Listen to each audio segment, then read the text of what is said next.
books back in 1992-93. He was ahead of his time of James Redfield's books.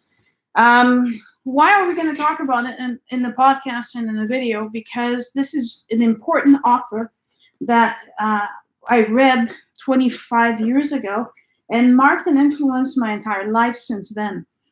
What he talked about back then seems very unusual and new. Now people can read the Celestine Prophecy and be, yeah, sure, yeah, of course, right? But if you put it in the context that the book's already 25 years old, 25 years ago, it was like new and innovative. So just to make sure that we start where everybody can follow, we're going to start at the beginning and review the 9 original prophecies, okay?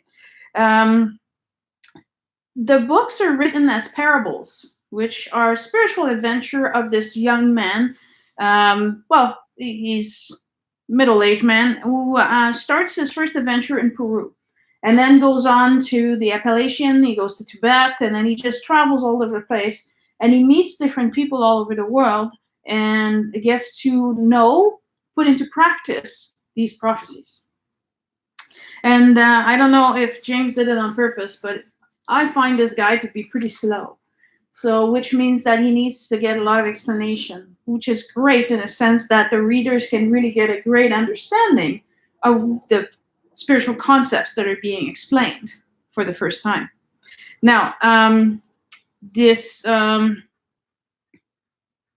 books are based on his belief that humanity has been on this long history of a path for spiritual unification of all humanity.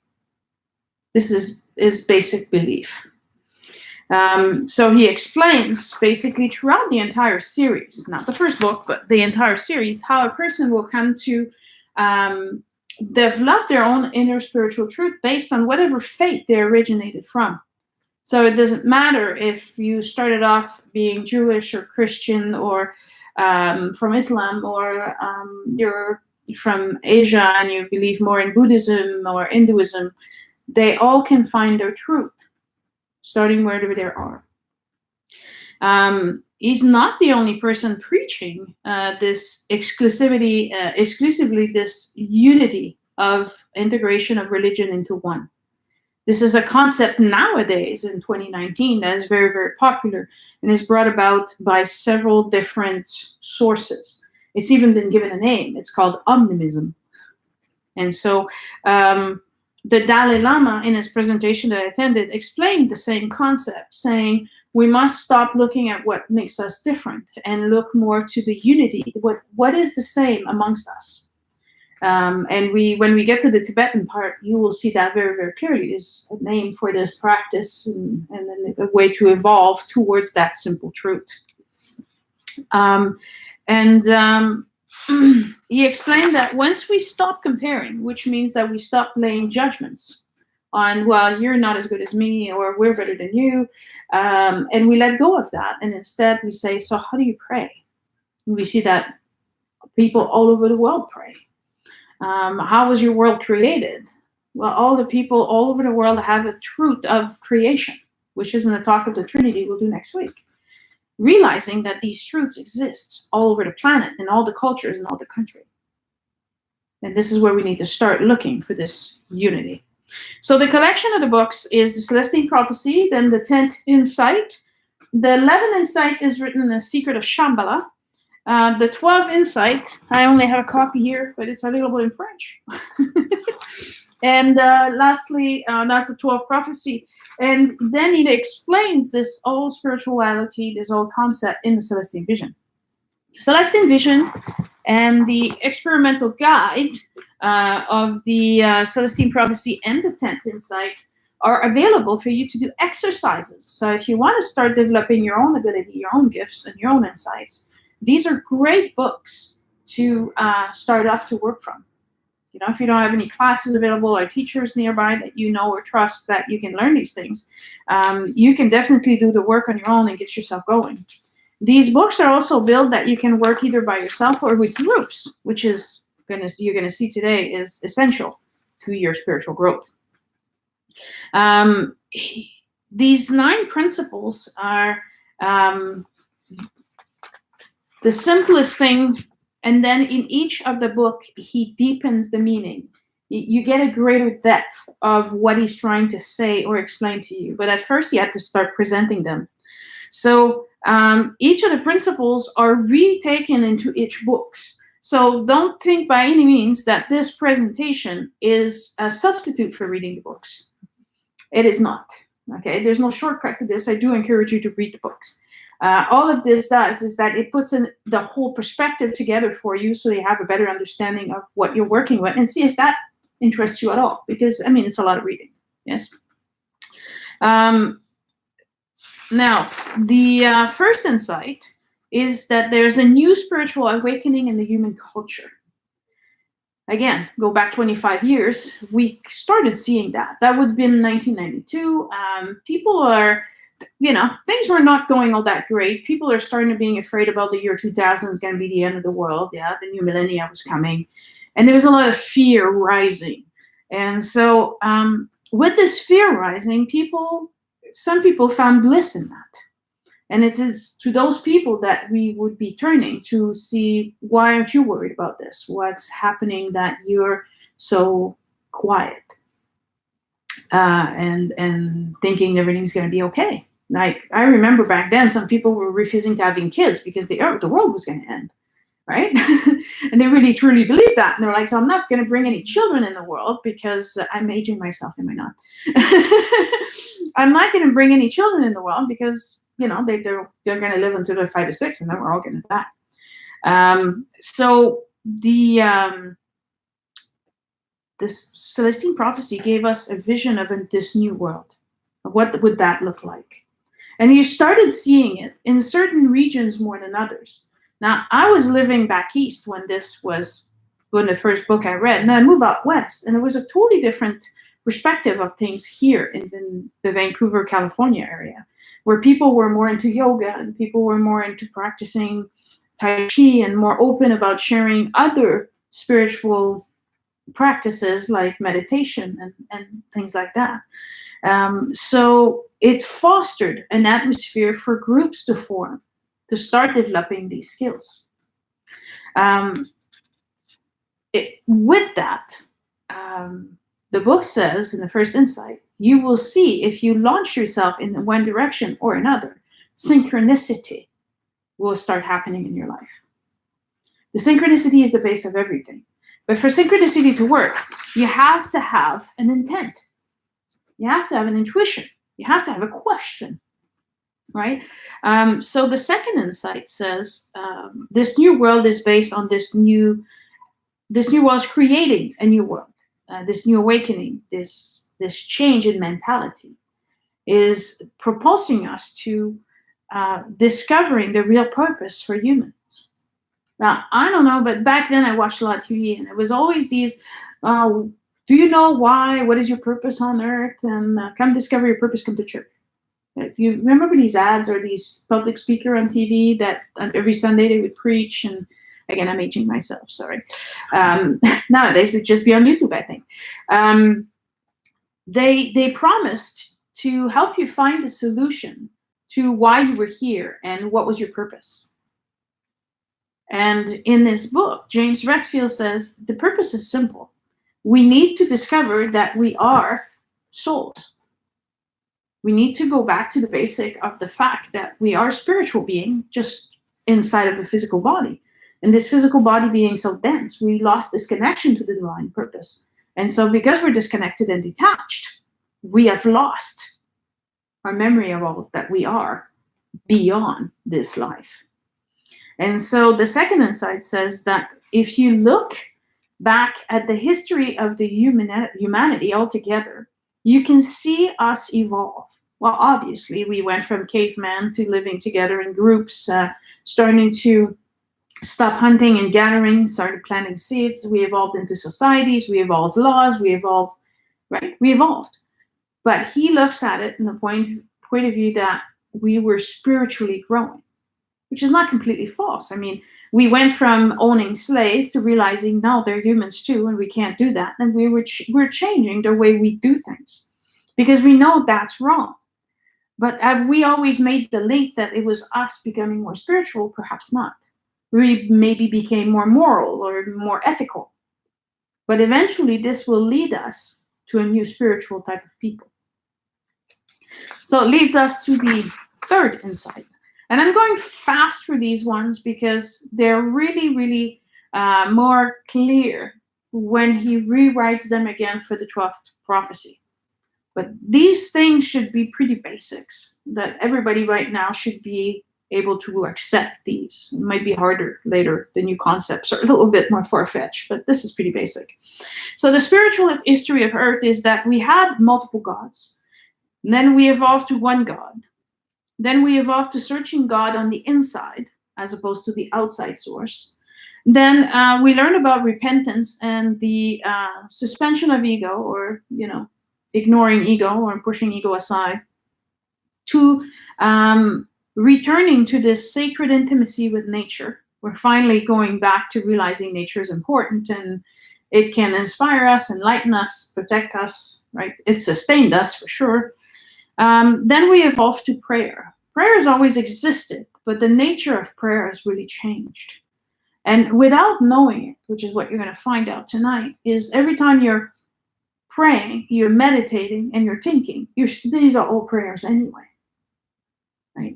And so we're moving to the love and the compassion and the ethics to finally trying to find personal freedom of spirituality. And for us in North America or in Europe, it may sound given, but I've talked to people in France and they're saying, no, they didn't feel like they had such a freedom even so long ago, not so long ago. And we're talking like 15 years ago. They didn't feel that they could freely say, I meditate and I don't go to church every Sunday. And they were being harshly judged and pushed aside or isolated or ostracized. So we're developing this freedom of being spiritual in our own way, discovering our own truth. So the third insight says that we're surrounded by energy. Now, if you've not heard me say this once, I've never said it at all. We are energy, first of all, so how can we not be surrounded by it? The very fabric of the universe is made of energy and molecule. I mean, we can't see the air, but we know the air is there. We're still breathing. In the same sense, you can't see the energy, but it is all around you. So the fourth insight said, therefore, there is unlimited sources of energy that you can draw from. And you can draw energy from a plant, you can draw energy from a mountain, you can draw energy from another person. Although completely unethical, it's a doable thing. So someone is having a fight, and they win the fight, they win the energy that got pulled in the center while you argue with this person. All right? Someone is blaming you, and you give in, they scoop the energy, and they go away with it. This was the old way of getting energy. That's why we were always fighting, arguing, and there was a lot of wars going on. Now, this Celestine Prophecy was innovative because it was telling people there's no need for you to do that anymore. You can just go and walk in nature, and Mother Earth can give you energy. The plants, the trees, and the flowers, everything that surrounds you is made of this energy and will freely give it to you if you ask for it. Now, a little while later, we know that you can also take classes like Qigong or REIKI or quantum touch and know and learn how to absorb energy without affecting negatively anybody around you. This is why I encouraging people to take Reiki. Not that you have to give Reiki to anybody else, but it gives you the fundamentals on how to absorb energy for yourself so your batteries are always high and you're always energized. Right? So there's no more battle. Knowing, now consider this, we're expanding a little deeper in what the other books are saying. If you know that you have unlimited source of energy coming to you, yes? So someone's having a bad day, someone's not that happy, they're mad, they're not cooperating, you have two choices. You can walk away, or because you're full of this energy and you know you can refill yourself as much as you want, just like a whale opens its mouth and just lets the water in and all the plankton feeds it. And she's not worried that she's going to run out of plankton, right? There's always enough plankton to feed a whale. There's enough energy to feed all of you. And so consequently, that means that you can just let the energy flow to them without any worry about yourself. And since they are getting the energy, they will tend to calm down. Now, if you think that doesn't work, I was a policeman for 20 years. I always was successfully defeated any situation I was in by doing just that. Instead of trying to be superior, to be more powerful, or to win the point, I would say, everything is fine. Let's sit down. Let me hear what you have to say. And by doing that, I'm giving them attention. I'm giving them an ear. I'm listening to what they have to say. I am, by definition, giving them energy. But is it mine? No. I'm just filtering it and giving it to them all the extra that I have. When people feel like they're being heard, respected, and honored, they don't feel the need to defend themselves, fight for the situation, and be heard, right? Think of the situation that you might face where these arguments might ensue, or think of your family. Who's the one who wants all the most of the attention? And think for a moment that you're no longer fighting for this energy and you're just freely giving it to them. You will realize they're quiet right now. They've been heard, and wow, it's done. And then you have all the rest of the afternoon to actually enjoy the rest of the family, the space, and the games, or whatever you want to do. Which leads us to fifth insight, which says you have to develop this inner connection to this divine self that is inside of you. Which, again, this is the importance of, if you can, take a class in energy, whatever type of energy you want to work with. Because we're all basically teaching the same thing. Open a prayer, let the energy flow through you, be connected to your creator or your higher self. This is what the fifth insight says we should be doing. In the sixth insight, it says, to stay connected, you have to remain aware. Now, this is the more difficult part, because it's easy for a moment or a time of meditation to say, okay, I'm totally connected. Yes, said my prayer. I see the light coming down through me. I see myself full of light. I see this light emanating away from me. That's wonderful. And then the buzzer goes off. You turn off the music. You get up and you disconnect. Yes? So the sixth insight says, no, we have to keep practicing at staying connected at all time. It takes practice, obviously. Some of this stuff, I do it now, but like I said, I've had 25 years of practice to get here, right? It didn't happen overnight. You need to consciously choose to stay connected. So imagine you're doing something and you say, oh, if my mother would see me do this, right? We've had these moments where we're like, oh, my mother must be rolling in her grave right now, right? Well, imagine God sees you all the time. There's not a time in your life that he's not seeing everything you're doing, thinking, or saying. So at all time, are you good? At all time, are you ethical? And at all time, are you honoring the divine that is living inside of you? And that's how you stay connected. And if you get off the rail, which happens to all of us, you turn around and you say, you know what? I'm sorry. This is my issue. I'm very stressed right now. Didn't mean to do that. And I hope you, accept my apology.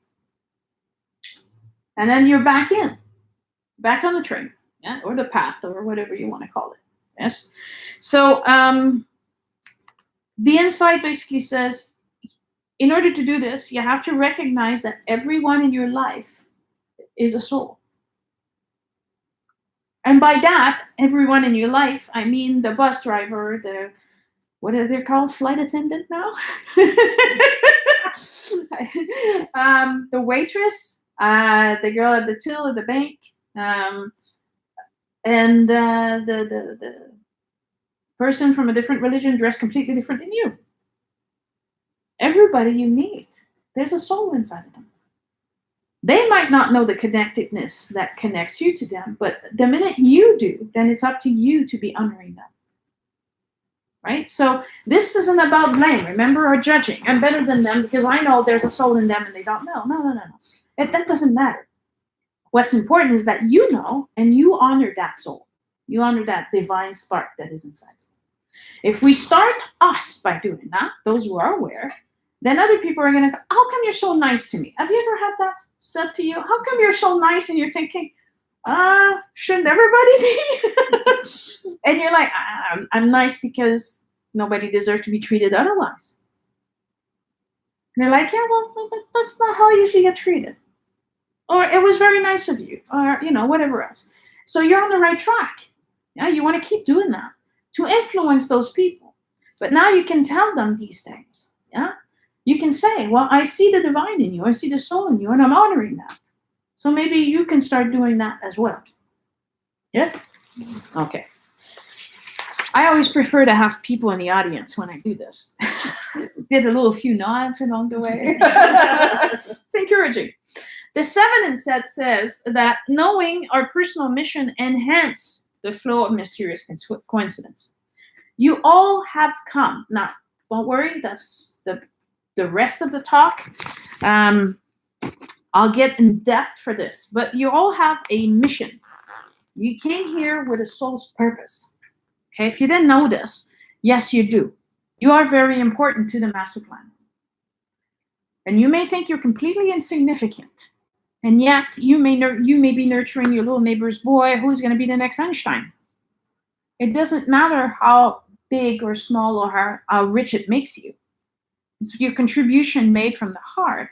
You can contribute greatly, and you never know the impact you're going to have later on. Right? My first grade teacher, after I was done quickly with my work, says, well, I have to keep you busy because I don't want you to disturb the other students. So why don't you go and help the other students that are having a hard time? At the end of the year, she says, you would make a fabulous teacher. And I was like, no, you know what? No, I don't think so. And what do I do now? I'm a teacher. Yes. And then I'd have complete stranger coming up to me and say, oh, hey, how's your book coming? And I said, I'm sorry, have we met? Oh, she's like, I'm sorry, I must have mistaken you for someone else. But I have this happen to me on a regular basis until I started writing books. It became very clear that the universe was hinting at me, you should be writing books right now. Listen to the message you're receiving. Hence the synchronicity and the coincidences. Yes. These people did not know me. And they said, well, aren't you the one writing a book? I'm like, not yet, but I've heard that a lot. Until I finally did. Right? So start paying attention. First of all, what did you want to do when you were young? Because that's probably when you were the closest to the truth of your soul's purpose. Before you got discouraged, before you realized, oh, I have to go to university and I don't have money for that, or I'm not good at math, so I'll never succeed at that. Okay, before you stopped believing in yourself and before you thought that you weren't good enough or not worthy enough or not whatever, not enough, what did you want to do? And then pay attention to these illicit people once in a while that would say to you, you should be, or you should do, or are you doing this yet? Right? So this talk requires inner search on your part. This isn't just something you listen to and you just, oh, that was cute. She was so dressed lovely today. It's about doing the homework. It's about doing the inner searching. Yes. So your personal mission is about questioning yourself. And if you ask the question and you pay attention, you stay with that energy, right? Always go back. It's not working. Are you connected to the energy right now? Are you connected to your higher self and you connected to your divine? No, if well, then it can't work, right? There's a reason why it's step 1 through 9, because you must always go back to step 3, get the energy properly, absorb the energy, share the energy, and then wait for the answers to come. Are you even asking a question? If you're not asking a question, don't expect an answer. They don't usually come out of the blue. They don't know what you want, so they're waiting for you to ask. Okay? And the you will be explained tonight. So all of you for years who have heard me say, well, they said, you're now going to know who they are.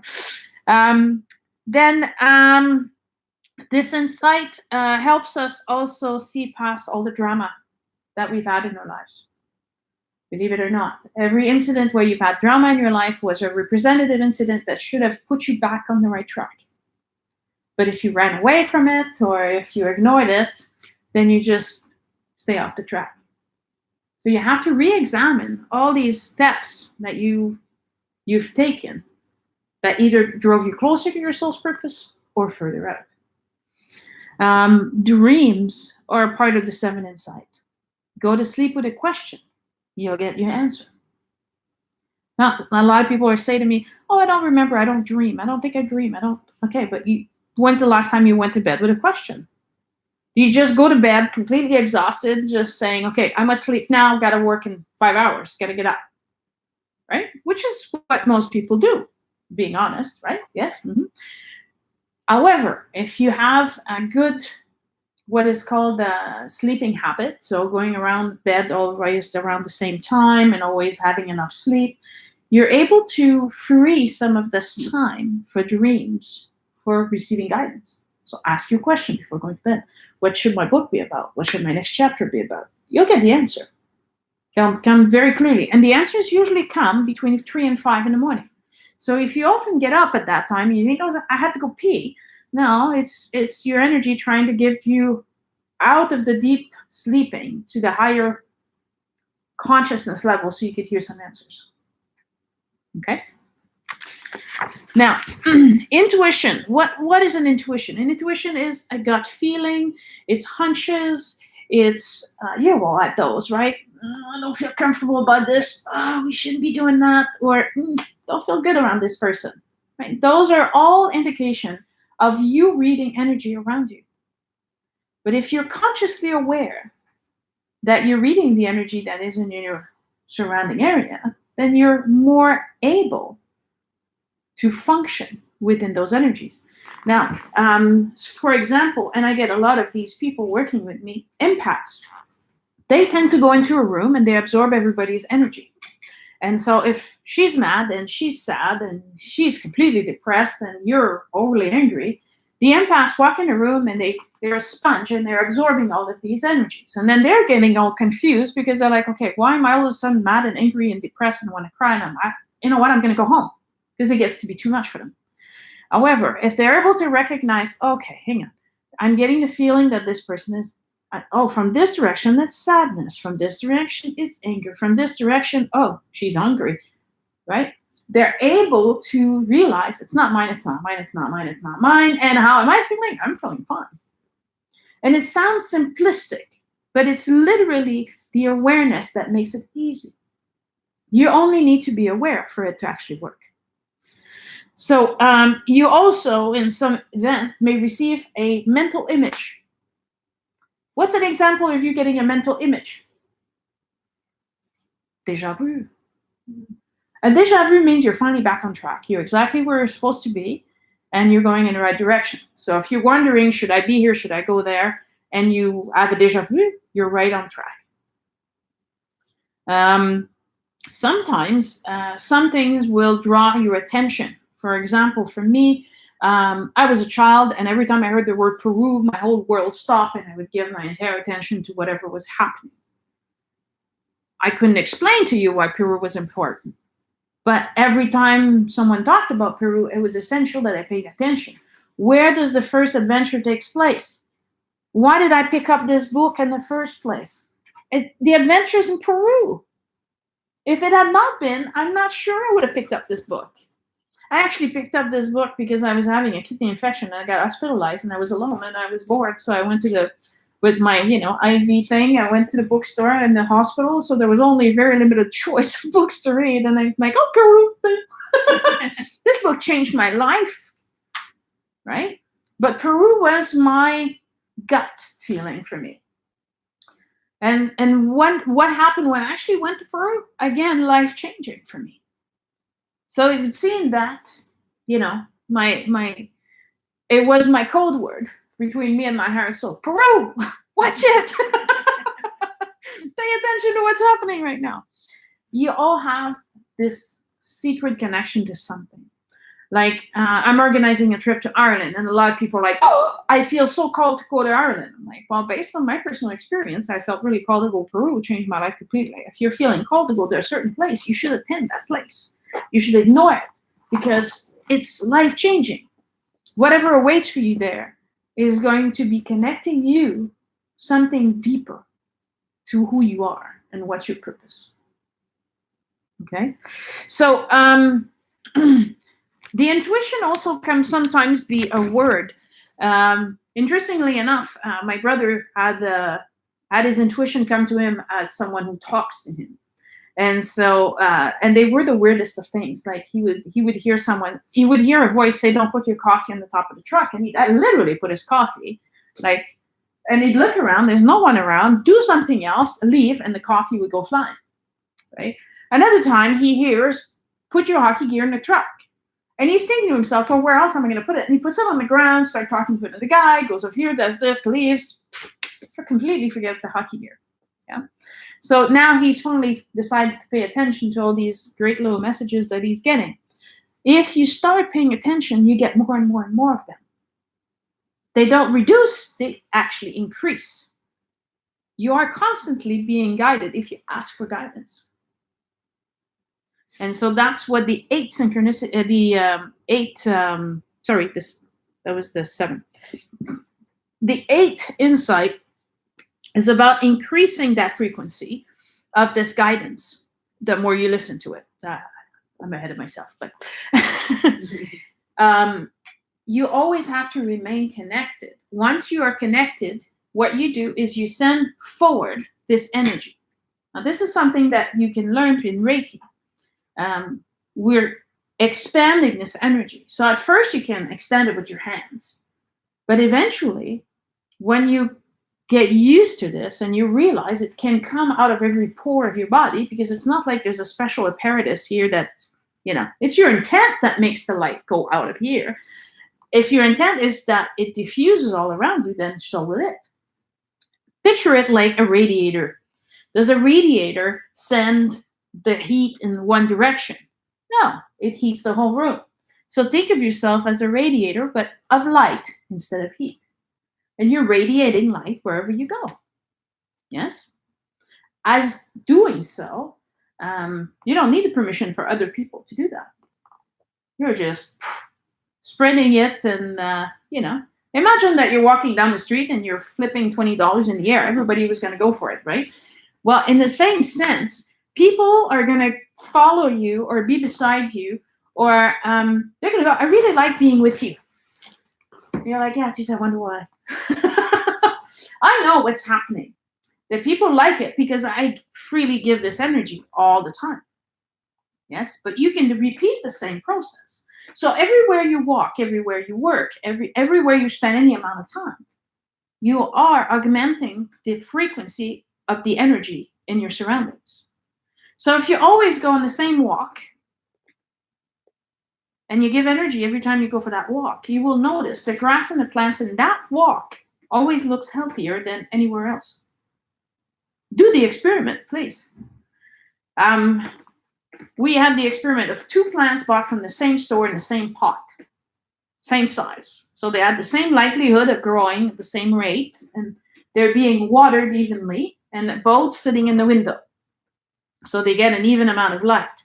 But one of the plant we talk to, and we beam that light, not with our hands, just with ourselves, just talking to the plant, beautiful, blah, blah, blah. This plant exponentially grows at least 2 times faster than the other.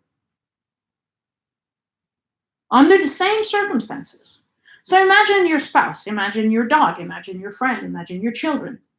If every day you are sharing this energy with them, increasing their level and frequency, you are affecting everybody you touch. Through this connectedness to this fabric of the universe, you are all connected. And so now you're helping others raise their frequency. That is what the all 8 insight is all about. You're uplifting others.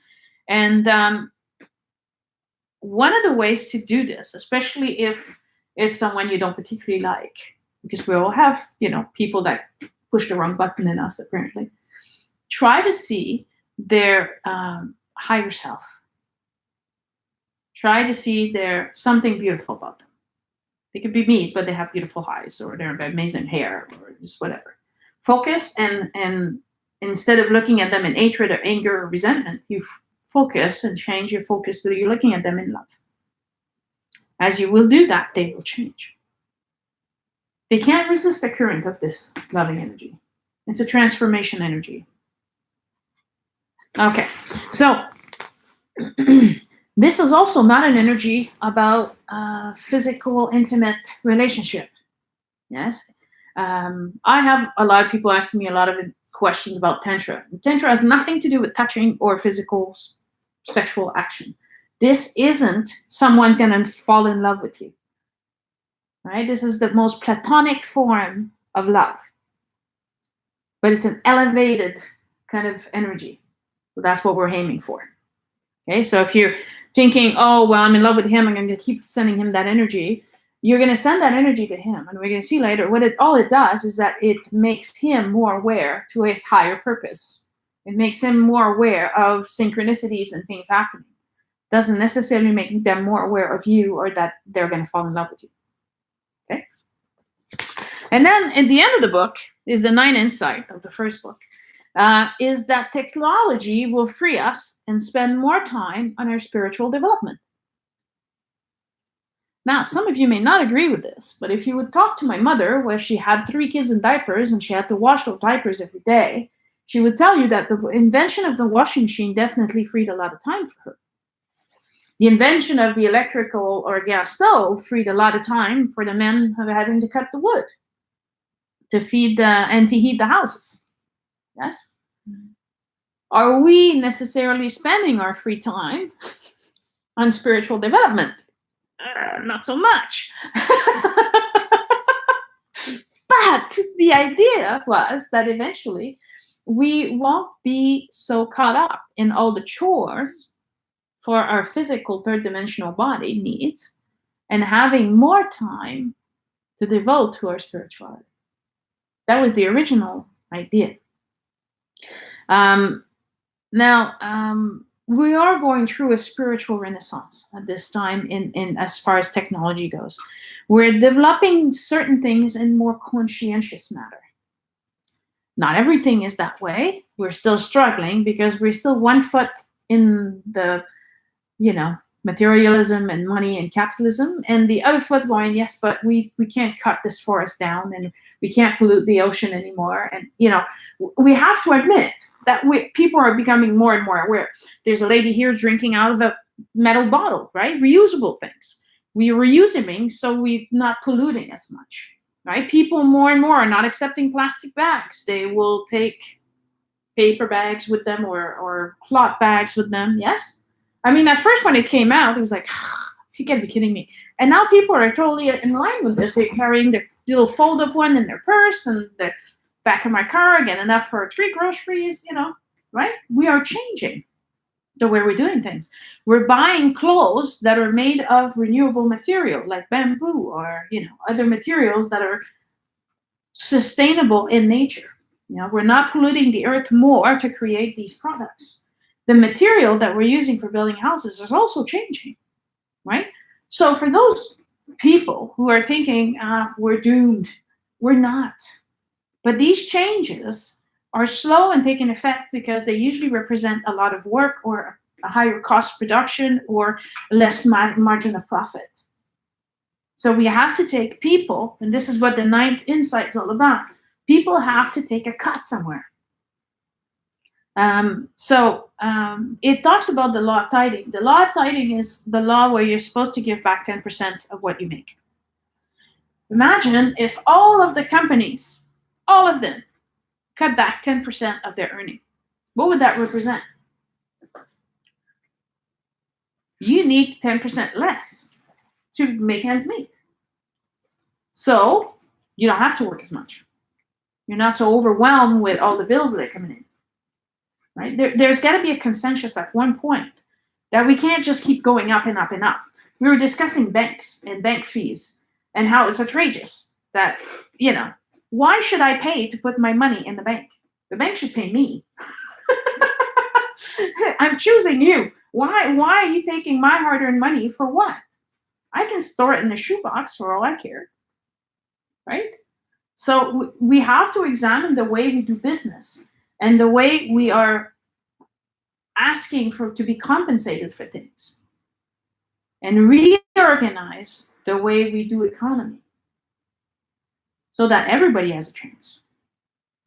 It should matter that someone who works 48 hours as a mechanic and someone who works 40 hours as a lawyer should get paid $200,000 more.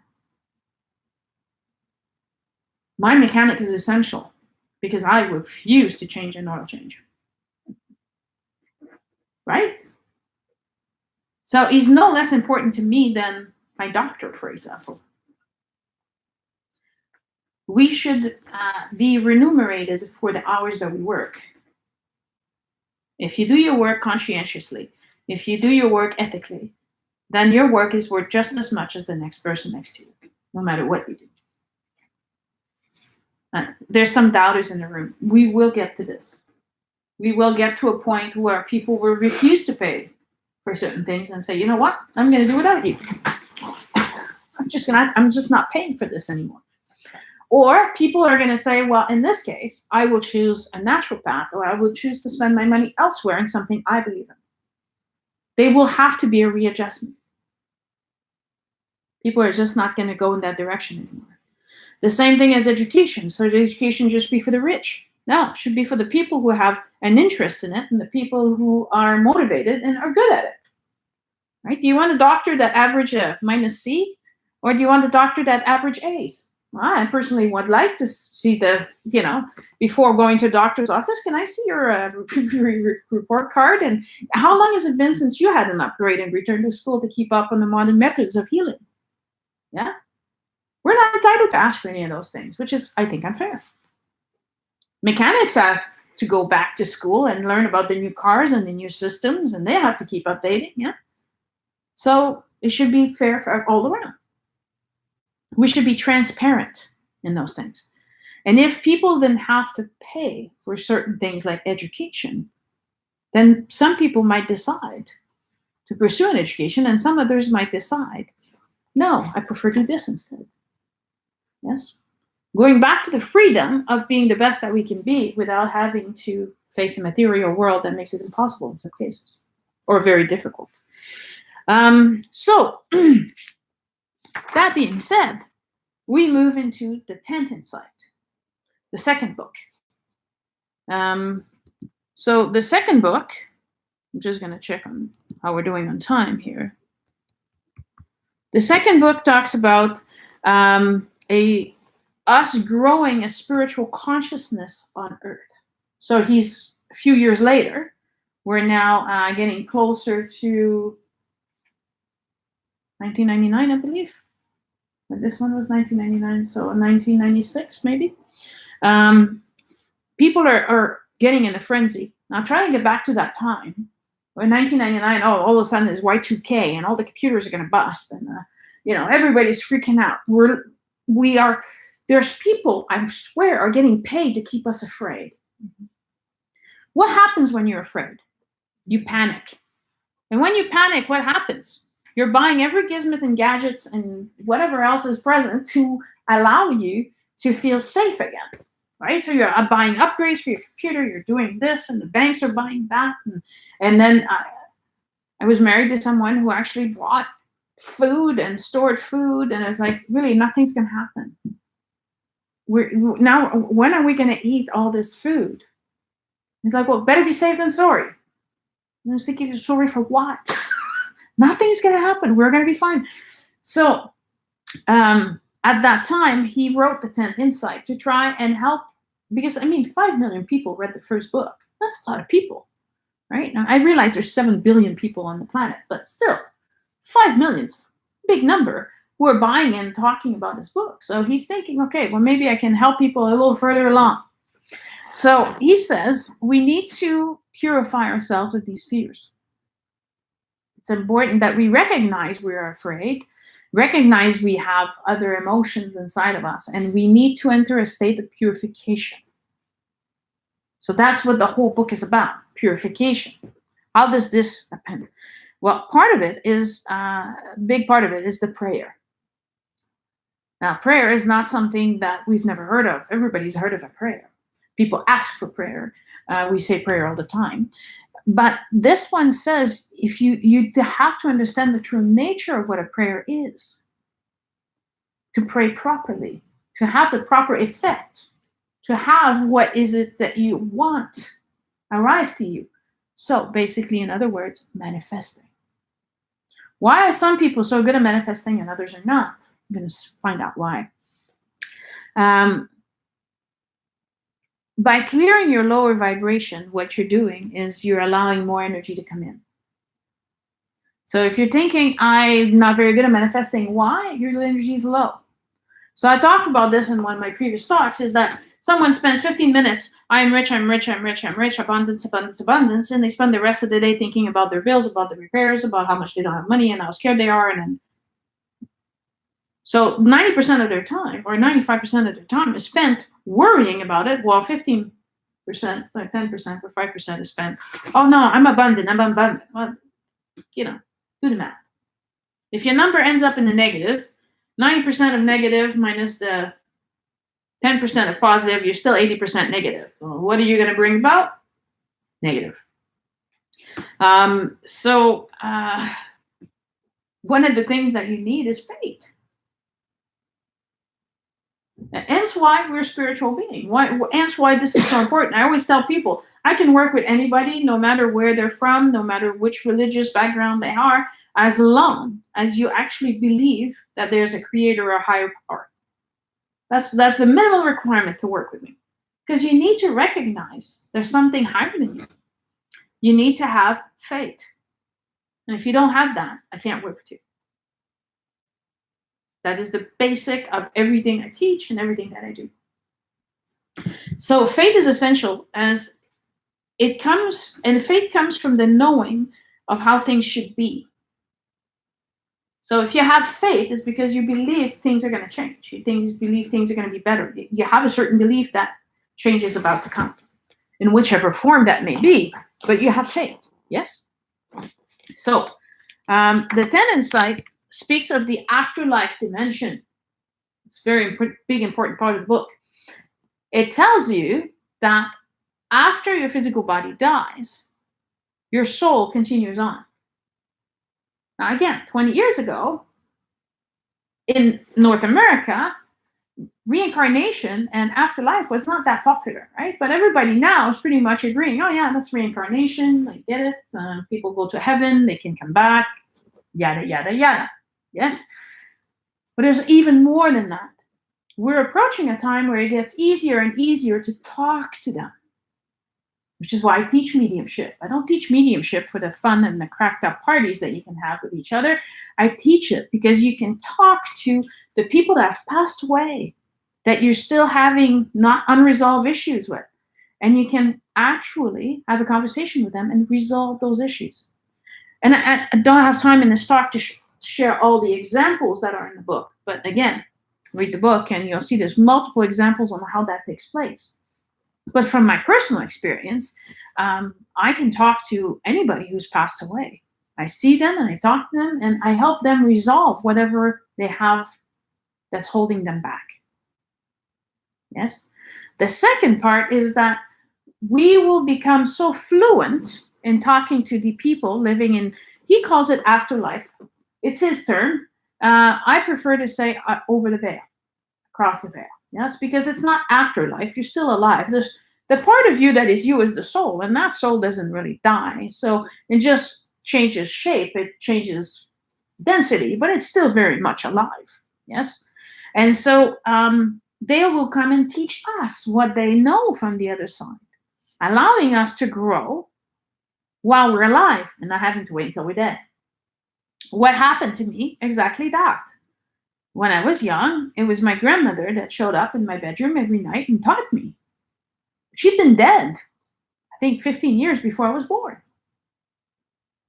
So all of the teachings I know are coming from the other side, not this side. After that, I went and looked for people that have written from this side and confirmed what my grandmother had been teaching me, which I was able to find. But all the truth for me came from the other side first. The other advantage is that this allows you to clear not only just karma between you and this person, but you can actually go back 7 generations and clear ancestral karma. Thing that's been happening in your family, generation after generation, and you can finally clear that out of the way as well. It's very powerful stuff. And again, it's easy. I teach people how to do that in 2 days. You don't need more than that. You just need the confidence and the know-how, and off you go. Yes?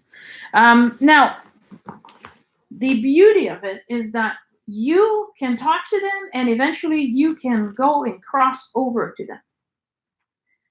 We do this without knowing it. In our dream state, we do this all the time. Remember someone who died or had a near-death experience and say, my life flashed before my eyes. It literally did. This is an opportunity for you to realize everything that's been happening and how to put it all in perspective now that it's all in front of you all at once. And then they actually chose to come back. They were dead and they came back. I don't know why they call it a near dead, because you were dead, you just came back. But science is having a hard time explaining that. So they're calling it a near death. But these moments were key in changing these people's lives. Oftentimes, these people will come back and change the way they live, the way they think, the way they act. We can actually do this without the drama of the accident and near-death experience. All we need to is connect to our higher self that is beyond this physical density and have all the answers. I know I'm getting ahead of myself, but when we're connecting to this higher energy, this higher frequency, we're able to manifest. If we're manifesting, what are we doing? We're co-creating. Now, some of us are like, oh my gosh, I've been co-creating a lot of negative stuff because a lot of my thoughts were negative. Not necessarily so. If you're creating from a place of love, then your energy, it gets inflated and grows, and you have more power behind what you're creating and what you're doing. However, if you're in fear or you're in anger and under resentment, your prayer field crashes, and so you're not creating much.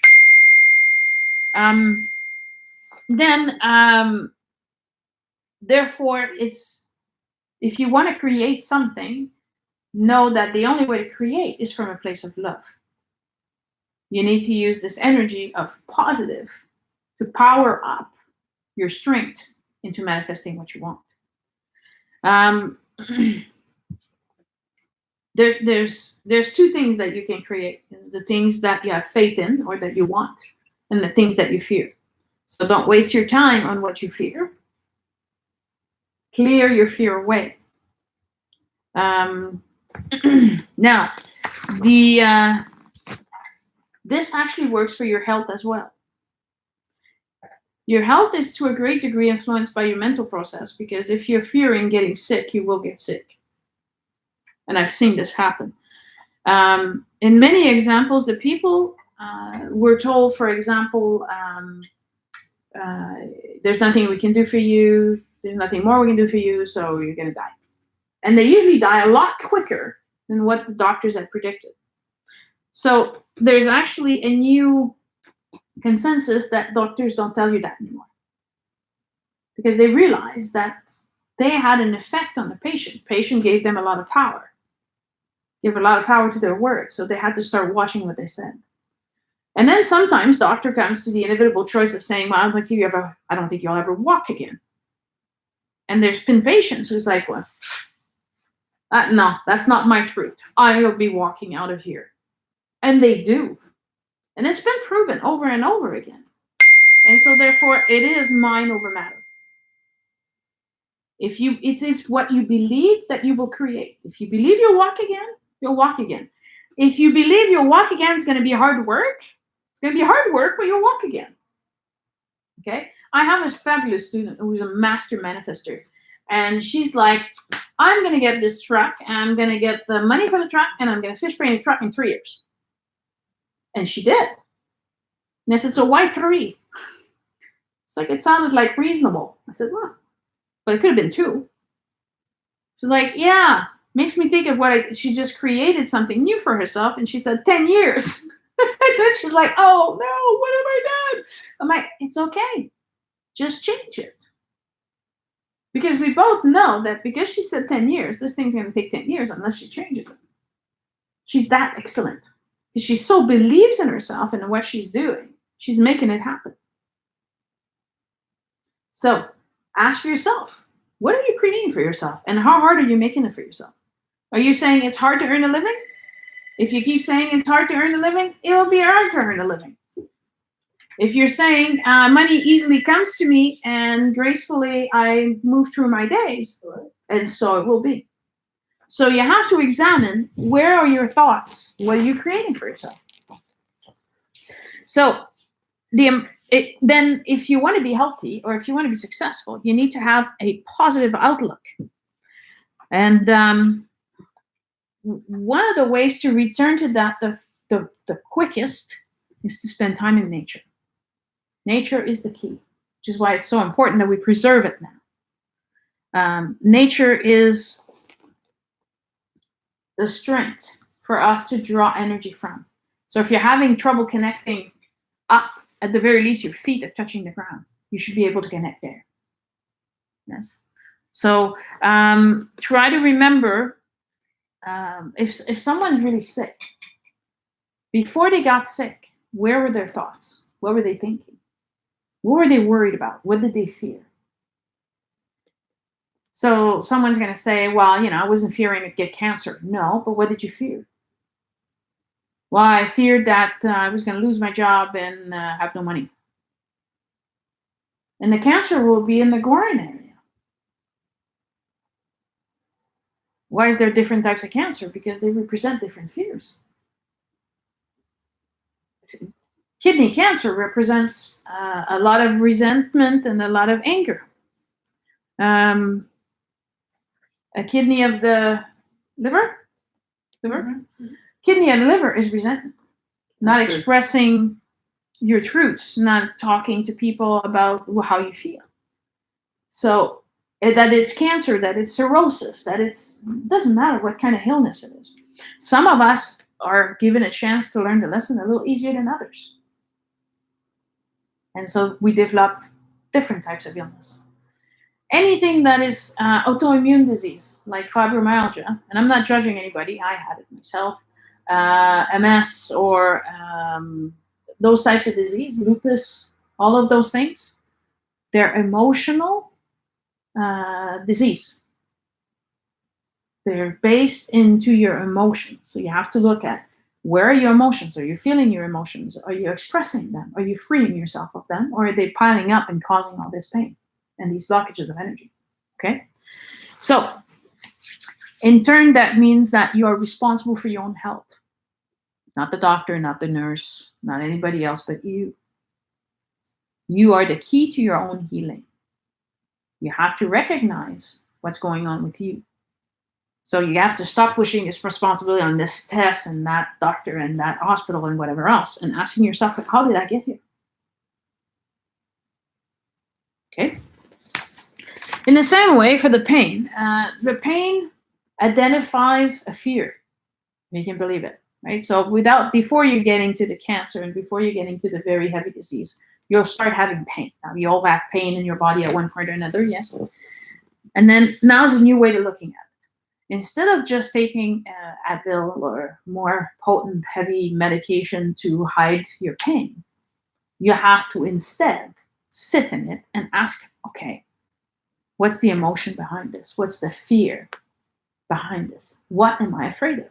What is coming to me through this message that my body is sending me? This technique is explained very well in the book. It says that some fears are holding you back and they'll manifest in your physical body to remind you need to take care of this. The idea is for you to address them, not to ignore them. Right? So the pain's the symptom, the fear is the cause, and you have to identify what you're afraid of. You identify what you're afraid of, the fear will go away.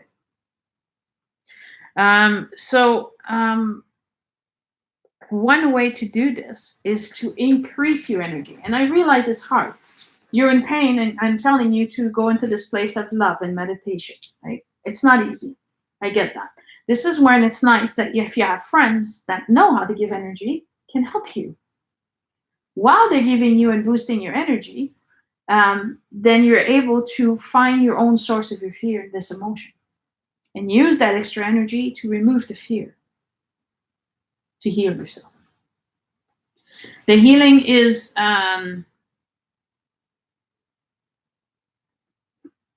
blocking your inspiration. It's blocking your ability to see your future. Basically, what you're afraid of is what you should be doing. For example, I hate my job. Your job makes you sick. Literally. You can't go to work. You have a nervous breakdown. You have you're burnt out, and you're at home anymore. You can't work. But there's a nice paycheck and all these advantages of being employed by this company or doing this job. But you know that this isn't the place for you. Let's say, for example, a nurse. Does it mean that you're not supposed to be a nurse? Maybe, maybe not. Maybe it just means you need to be a different kind of nurse or working in a different place, providing a different kind of care. It doesn't mean that you have to drop absolutely everything, go live off in the woods, and disappear off the map. No, but it means that sometimes some changes are required. For me, it was pretty drastic. I mean, I left the police force and I became a spiritual teacher. For me, it was one extremity to the other. But what made my choice harder? Money. Right? I realized I do this for free, right? So I had to find a way to be able to provide for myself, pay my bills, and still eat every day, because those are important things, without that big income. But then I realized if I don't have to go to work at that job, I don't need a parking space anymore. I don't need all this gas anymore. I don't need the fancy clothes anymore. I don't need this. I don't need that. And I realized I didn't need as much money. And if I wasn't going to be so unhappy and wanting to run away all the time, I didn't need to go on trips all the time, then I didn't need that much money either. And I realized that I could live with a lot less money and still be perfectly fine, because I actually am passionate about what I do and I love what I'm doing. So I want to be doing it all the time instead of wanting to get away from it all the time. And I made it happen. Did it happen overnight? No, it took me 5 years. It was a long process. I was gentle with myself. That's the time I needed to make the switch. But still, it doesn't stop any of you from starting to, if you're not happy, examine what part makes you unhappy. And it doesn't mean, like, let's say you're saying, okay, well, my marriage makes me unhappy. Okay, fine. It doesn't mean, again, that Sonia did not say get a divorce. That's not what I'm saying. But what I'm saying is that you might have to sit down with your spouse and say, I'm unhappy. I'm unhappy because I don't have freedom. I'm unhappy because you're drinking. I'm unhappy. Whatever it is. And have an honest discussion. And take your own responsibility in you causing this issue. Because if you think that you're the saint and all the problems fall on the other hand, you're completely wrong. They're only a mirror and a reflection of who you are. Go back to watch the talk on the 12 laws of the universe, yes? They're reflecting what's inside of you that you don't like. Fix yourself, they'll fix themselves. They won't be able to reflect something that is not there. So again, we're very responsible, either about our health or about the pain that we feel. This leads us to this wonderful place of finding out our bird vision. The bird vision is after you chose what lesson and role you're going to play on this planet. Your soul's purpose has been identified. You're looking for the best parents that are going to help bring this about. So you chose your parent in every single case. And before you were born, you are given the qualities of the mother, you're given the qualities of the father, and you see in the perfect world what that would look like. How will this unfold? Now, does it always happen that way? Very seldomly. But there was a perfect vision. And there's ways for you to get back to what this bird vision was, to find your soul's purpose.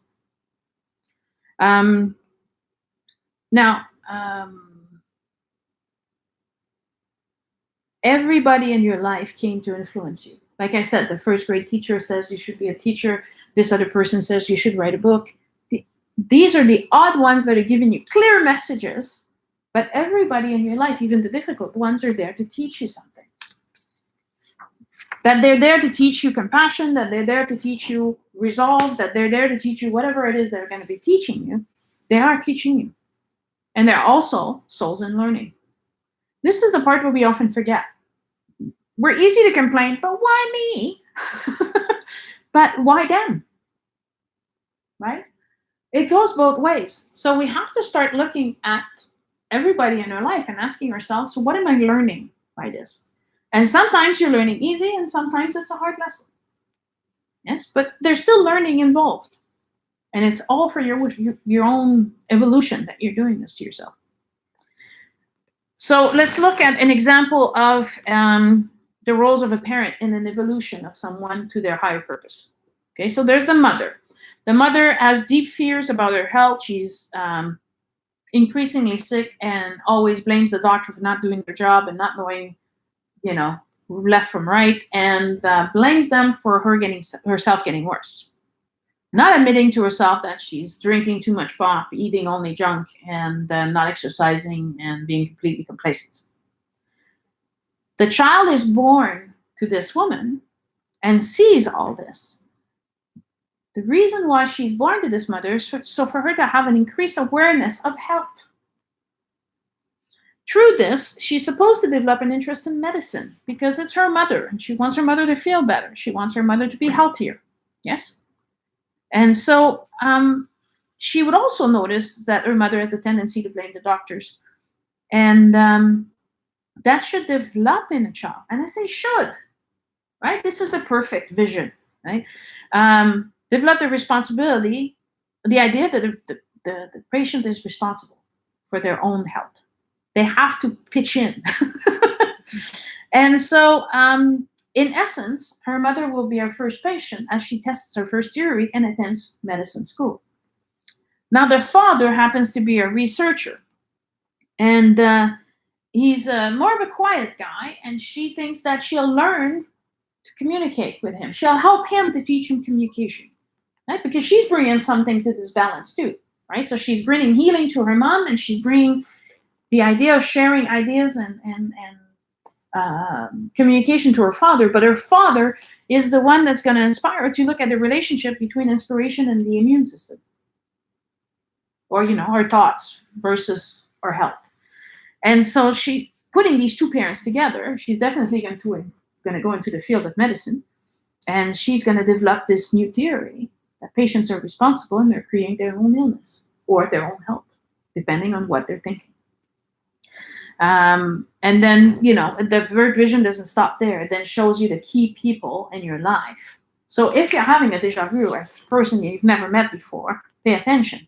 If you see someone in a crowd and they look familiar, and you're like, I've definitely seen them somewhere before, build the guts to go over to them and say, you look so familiar. I get this all the time. And so I tease people. I'm like, yeah, so I wondered, is it on YouTube, on Facebook, in the back of my book?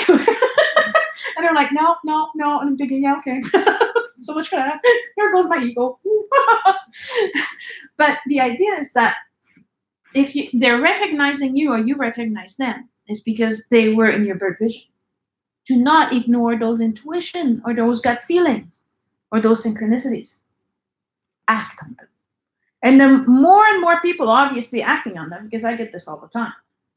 So I imagine that if it's happening to me all the time, it must be happening to other people as well, unless I'm an alien from a different planet and I have a special beam over my head that calls these people to me. I don't know. Did this exactly happen? No. Did her mother heal herself? No. But it took her a little longer, but she still eventually developed this. But she didn't have all of these things happen as the perfect vision came about. You understand? So if you think, well, my life was not easy, my life didn't go right, and everything went sideways, and I've been struggling for the longest time, does it mean that you cannot get back to your soul's purpose? Absolutely not. It just means that now you're understanding your own responsibility and your own ability, and you're going to do this for yourself. But going back and looking at your history is the key. The key factors are there. Those are still there. You're just going to look at them with a different perspective now. So you have to examine your parents. And if you know your history, you can examine back 7 generations. And this is where you'll discover ancestral karma. If you think, well, I didn't know them. No, but you might know the family history if you really start thinking about it. And you might realize, well, hang on a second, right? Can I take your example? So World War II was not so far off, right? So if the parents were in an internal camp, that definitely will affect the way you were brought up, right? I work in Germany. The effect of World War II and World War I is still very much ingrained in the family there. They don't like the way the world looks at them because they're all bad Germans because of the Nazis. Well, not all of us are Nazis. Okay, so they're still carrying all this stuff around, even though the war's been over for a long time. It's good to look back, look at your own life.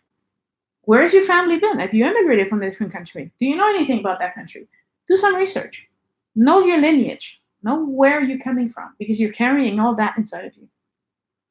Emotionally, mentally, spiritually, physically, and etherically. This is the memory part. This is the part everybody seems to forget.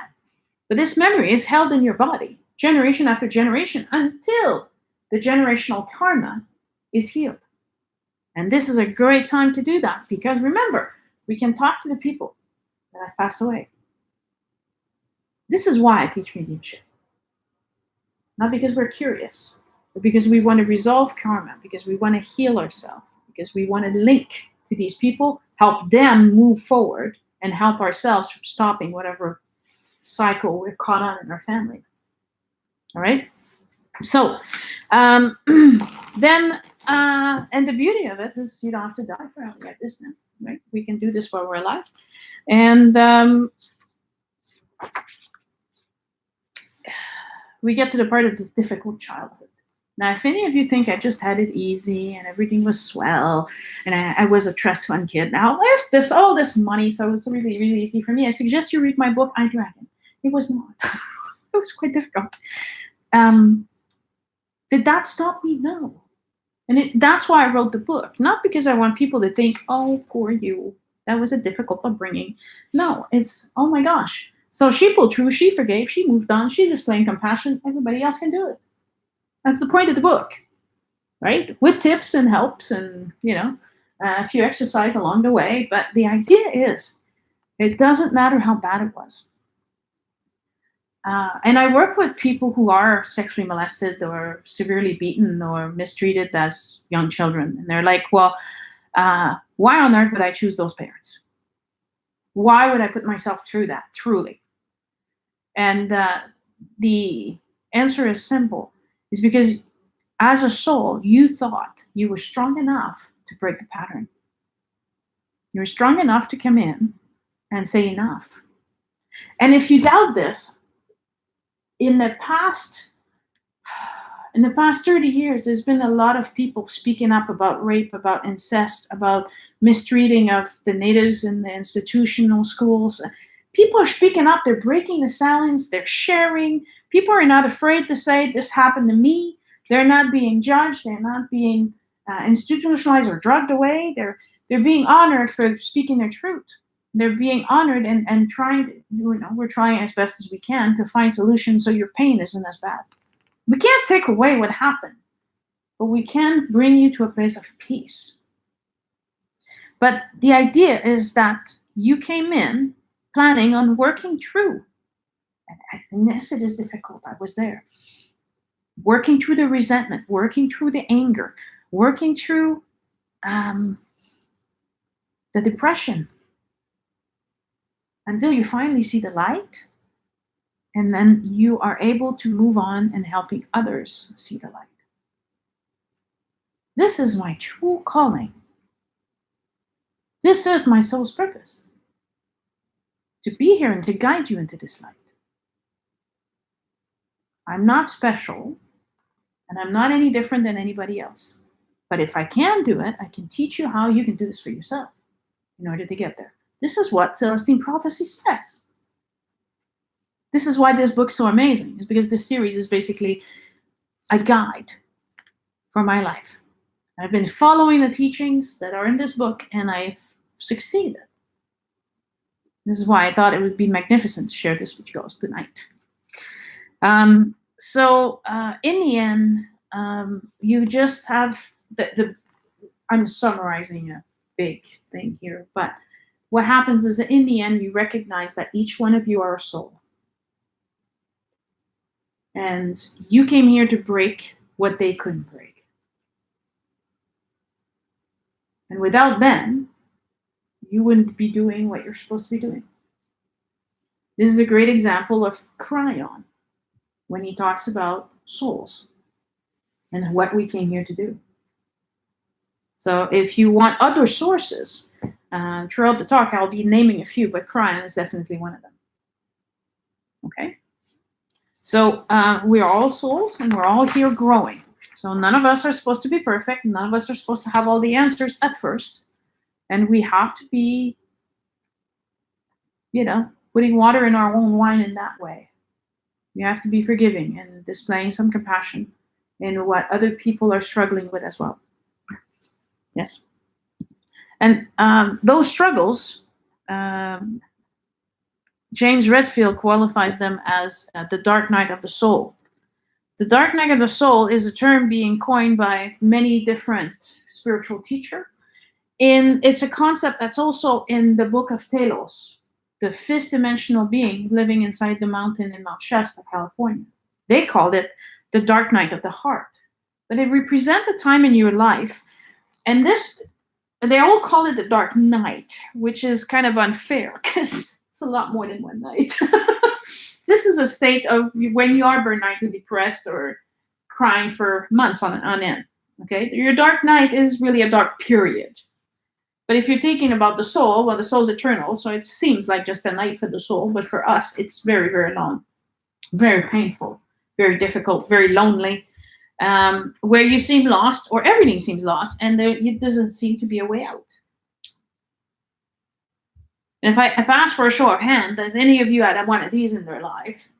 Yes, right? We can all relate to at least one time in our life where, someone loses their baby, or my cousin lost his job. For him, it was the end of the world, right? He was worried because he was a bit older. He was, I don't know, near 50, I guess. And it's not easy to find full-time work when you're getting older, right? They're looking to younger, more bright and energized people. And he didn't think he was going to get hired, and it wasn't going well. Nobody was returning his calls. Nobody was, and he was a very high accountant, so there wasn't that many kind of positions available either. And then eventually he just started his own company. It's the best thing he's ever done. Now he's free to make his own schedule. He's on vacation half the year. He only works in the big time period, and it's fabulous. But for a while, it was very, very dark for him. I've seen some people trying to conceive children, and for them, it's a struggle that can last for a year or two, and they go through these horrible procedures and expensive procedures. Nothing is working. They abandon the whole idea. They adopt a child. And what happens? They get pregnant. Right? But would they have adopted if they could have conceived? No. Sometimes we think that it's the biggest woes in our life, but really they're the biggest blessings. Because they're allowing us to do things that we wouldn't have otherwise considered. It's a lot easier to work for someone else. Just show up, get your paycheck, and go home. It required him to learn to socialize, to communicate, to reach out, find new clients. He had to work hard to get it started. But did that not make him a better person? Yes, definitely. He had immense growth. And that's what those dark nights are all about. They are usually a precursor to a huge spiritual growth inside of the person. So if you are within one of those moments, or if you had gone through one recently and you're wondering how to get out of that, then you have to look what is the possible silver lining to this? What is the possible thing that could actually launch something better out of this? Sometimes the answer is not obvious, but it is meant for you to grow spiritually. Speaking of spiritual, we're going back to faith. And the prayer. A lot of the times when we're praying, we're asking for something, yes? Please, can I have that? Please, can you give me this? And do you actually think you're going to get it? Some people are shaking their heads. I don't think so. If you don't believe you're going to get it, then forget it. You're wasting your time. The the way it actually works, prayer works, that God expects us to use discernment, first of all, to know, is this for the highest good?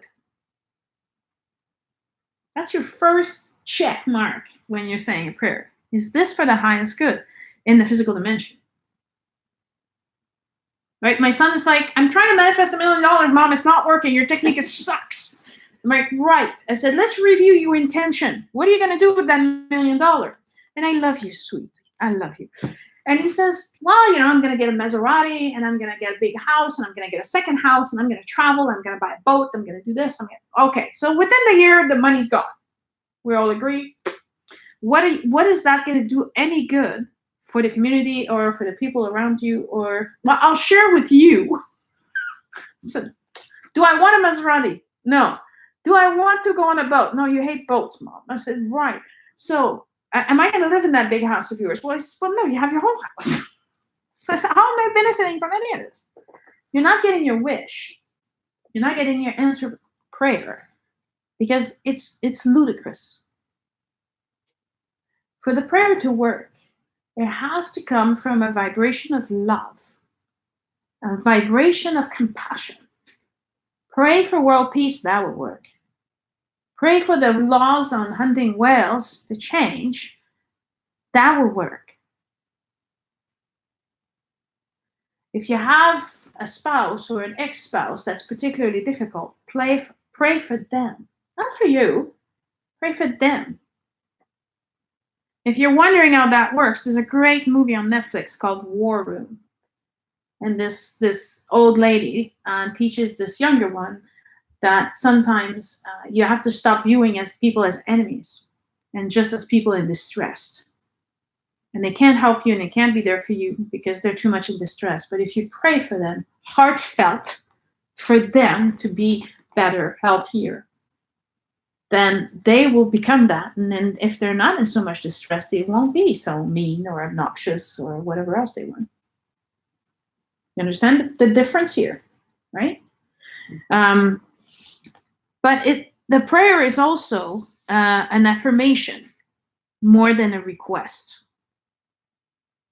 In that sense, when I said earlier, what are you affirming all day? I'm poor, I'm broke, I'm never going to make it, or are you continuously thinking, this is great, I'm on the right path, I'm doing what I need to do? All of these thoughts, and I've been saying this since I began teaching, all of your thoughts are affecting your energy. Every single one of them. And I keep telling people, put an alarm on your phone and check every hour. Oh, what am I thinking about right now? Where is my mind at? This is essential, because that is basically what your prayer field is. That's where you're spending your mind on. So you want to be inspired? You have to, this is where vision boards are great. This is where pictures are great. Every time you look up, you're not seeing a battered old car, you see a brand new car. You look up and you see this trip you've been needing to spend time with your spouse to get away from it all, right? This is where your mind has to be. Not focus on, well, I'll never get that.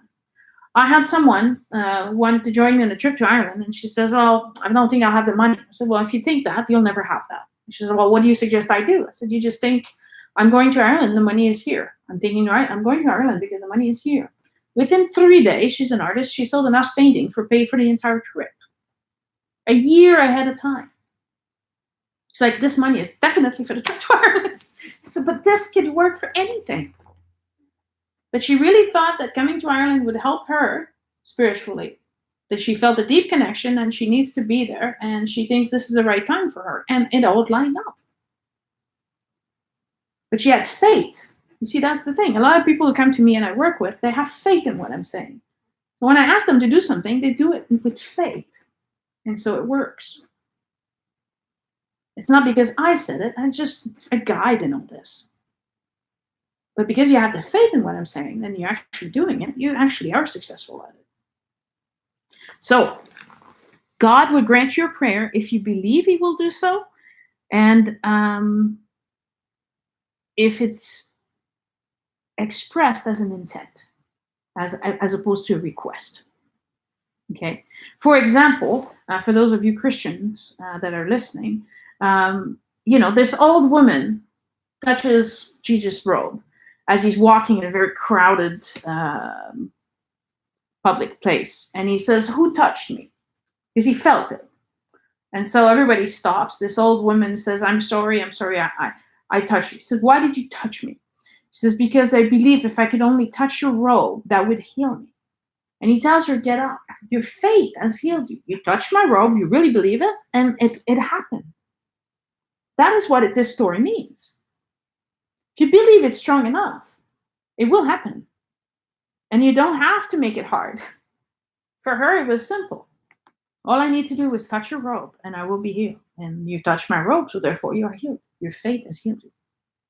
So think of this. What would you need to do to heal yourself? How long does it have to take? How difficult does it need to be?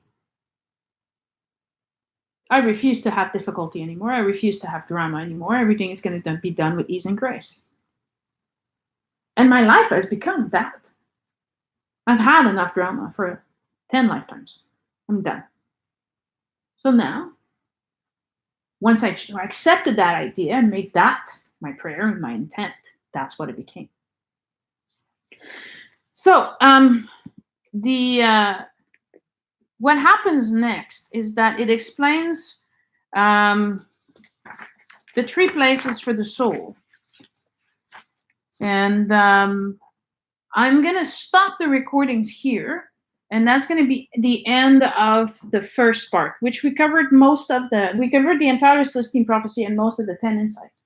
So now we're just going to finish all the videos, and you can come back and watch us for part 2. Thank you.